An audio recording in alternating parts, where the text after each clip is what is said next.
बिस्मिल्लाहिर्रहमानिर्रहीम अस्सलाम वालेकुम। मैं हूं आफिद अब्दुल माजिद और आप देख रहे हैं मेरा यूट्यूब चैनल। नाज़रीन, आज हम आपको बताएंगे कि कौमी असम्बली में बड़ी अहम डेवलपमेंट हुई है और ख़ास तौर पे कौमी असम्बली जब से मार्ज़ वजूद में आई है, एक बड़ा अहम इशू जो है वो रहा है कि सुन्नी इत्तेहाद कौंसल, पाकिस्तान तहरीक इंसाफ और क्या क्या मुख्तलिफ चीज़ें होती रही हैं। लेकिन आज जो बड़ी अहम चीज़ ये आई है कि स्पीकर कौमी असम्बली सरदार अयाज सादिक ने एक राय तलब कर ली है कि आया सुन्नी इत्तेहाद कौंसल के जो अरकान हैं या जो अपोजिशन लीडर हैं उमर अयूब साहब, क्या वो अपोजिशन लीडर बन सकते हैं या नहीं। इस हवाले से उन्होंने कानूनी राय तलब कर ली है। उनका मौक़िफ़ ये है कि जो उमर अयूब हैं वो सुन्नी इत्तेहाद कौंसल की तरफ से इलेक्शन ही नहीं लड़े, तो इसलिए उन्होंने कानूनी तौर पर मुशावरत हासिल करने का फ़ैसला किया है, क्योंकि सुन्नी इत्तेहाद कौंसल ने दरख्वास्त दी थी स्पीकर को कि अपोजिशन लीडर उनका नामज़द किया जाए। लेकिन ये मामला दरमियान में लटका हुआ है और इस मामले के हवाले से जो स्पीकर हैं वो चाहते हैं कि कानूनी राय के बाद कोई फ़ैसला किया जाए। कानूनी राय के अगर फ़ैसला होता है तो सुन्नी इत्तेहाद कौंसल जो है वो उनकी तरफ से कोई इलेक्शन ही नहीं लड़ा उमर अयूब साहब ने, तो इस हवाले से वो आज़ाद हसीयत में इस वक्त वहाँ मौजूद हैं। उन्होंने वहाँ शमूलियत भी इख्तियार नहीं की थी सुन्नी इत्तेहाद कौंसल में, तो इस हवाले से अपोजिशन लीडर के वो उम्मीदवार भी हैं।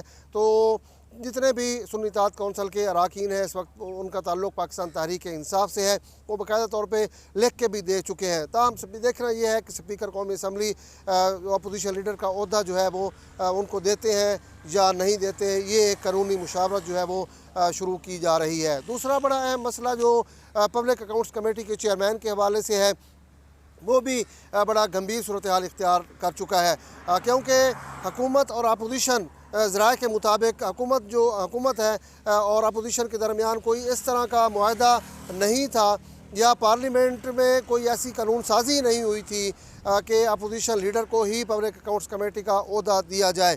तो इसलिए इस पर भी अभी गुम की कैफियत है, क्योंकि अगर हुकूमत और इत्तेहादी जमातें मिल बैठ के फ़ैसला करती हैं तो हो सकता है कि ये जो ओहदा है पब्लिक अकाउंट्स कमेटी के चेयरमैन का वो या पीपल्स पार्टी के पास चला जाए या हुकूमत के पास चला जाए। अगर लचक दिखाई पाकिस्तान तहरीक इंसाफ और सुन्नी इत्तेहाद कौंसल के अरकान ने किसी तमाम मामले में हुकूमत के साथ ताउन करने की यकीन दहानी करवाई, तो फिर ये जो ओहदा है पब्लिक अकाउंट्स कमेटी का वो सुन्नी इत्तेहाद कौंसल यानी पाकिस्तान तहरीक इंसाफ को मिल सकता है।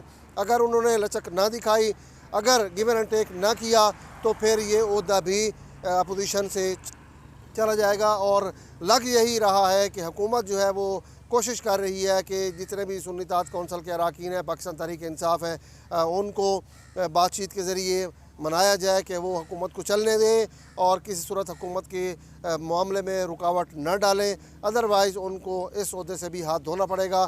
फिर जो कमेटी के चेयरमैन हैं उनका मामला भी जो है वो आना है। तो इस हवाले से देखा जाए तो सुन्नी इत्तेहाद कौंसल और पाकिस्तान तहरीक इंसाफ जो है इस वक्त पार्लियामेंट में ओहदों के हवाले से मुश्किलात का शिकार है।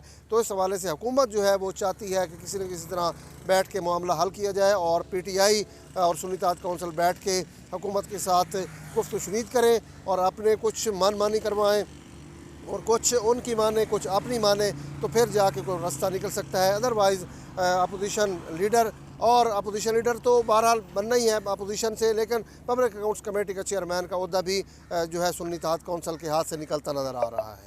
तो सामीन नाज़रीन, ये आज का व्लॉग था और उम्मीद यही है कि आपको पसंद आएगा और मेरे इस चैनल को ज़रूर सब्सक्राइब भी कीजिएगा। बहुत बहुत शुक्रिया।